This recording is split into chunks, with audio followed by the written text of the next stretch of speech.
Құрметті оқушы, біз саған қашықтықтан оқудың ерекшеліктері туралы айтатын боламыз. Сен біраз уақыт ерекше түрде білім алатын боласың. Бұл қалыпты сыныптағы сабақтан өзгеше білім алу түрі. Қашықтықтан оқу кезінде сенің жаныңда мұғалім де, сыныптасың да болмайды.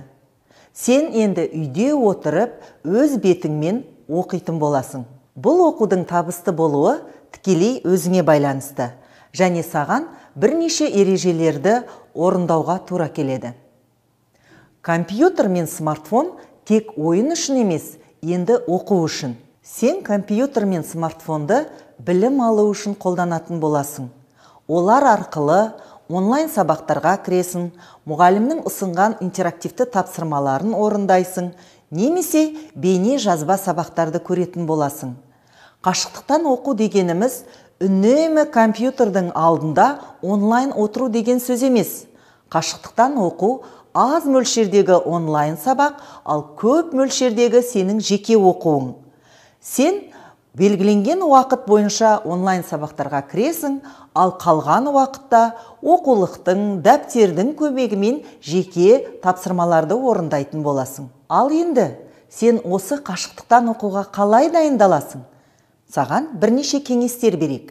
Бірінші, мұғалім жіберген онлайн сабақтарын кестесімен таныс. Ата-анаңмен бірлесіп, күн тәртібіңді жоспарла. Ұйқы, тамақ ішу, дем алу, онлайн сабақтарға қатысу, өз бетіңмен жеке тапсырмаларды орындаудың уақыттарын белгілеп ал. Екінші, қашықтықтан оқуға қажетті арнайы құралдардың дайындығын қадағала. Қандай да бір кедергілер кездессе, ата-анаңнан көмек сұра. Келесі, оқу орныңды дайында. Оның саған қолайлы оқу орын екеніне көз жеткіз. Енді біз онлайн сабақ кезінде сенің әрекеттерің қандай болады? Соны қарастырып өтейік. Сенің оқуыңа кедергі келтірмес үшін онлайн сабақтың болатынын отбасы мүшелеріне ескерт. Онлайн сабақ кезінде мұғалімді мұқият тыңда. Туындаған сұрақтарың болса, оны жазып ал. Сабақ біткеннен кейін сен оны мұғалімдерге қоя аласың. Мұғалім талқылауға шақырған кезде белсенді бол, өз ойыңды, сұрақтарыңды ортаға сал. Қашықтықтан оқу кезінде онлайн сабаққа қатысқаннан бөлек сен жеке тапсырма орындайсың. Ол кезде не істеу керек? Мұғалім ұсынған тапсырманы жеке орындап көр. Жаңа білімді 1-2 сыныптасыңмен талқыла. Және бұл әдісті үнемі қолдануға тырыс. Қандай да бір сұрақтарың, қандай да бір қиындықтар кездесетін болса, мұғалімге хабарлас, кеңес ал. Сонымен, қашықтықтан оқуда табысты болу үшін, біз сені 5 саусақ ережесін орындауға шақырамыз. Бірінші, қашықтықтан оқуды жауапкершілікпен қабылда.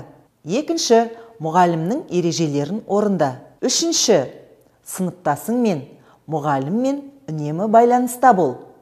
Төртінші, онлайн сабақтарға қатыс. Бесінші ереже, берілген тапсырмаларды уақытында орында.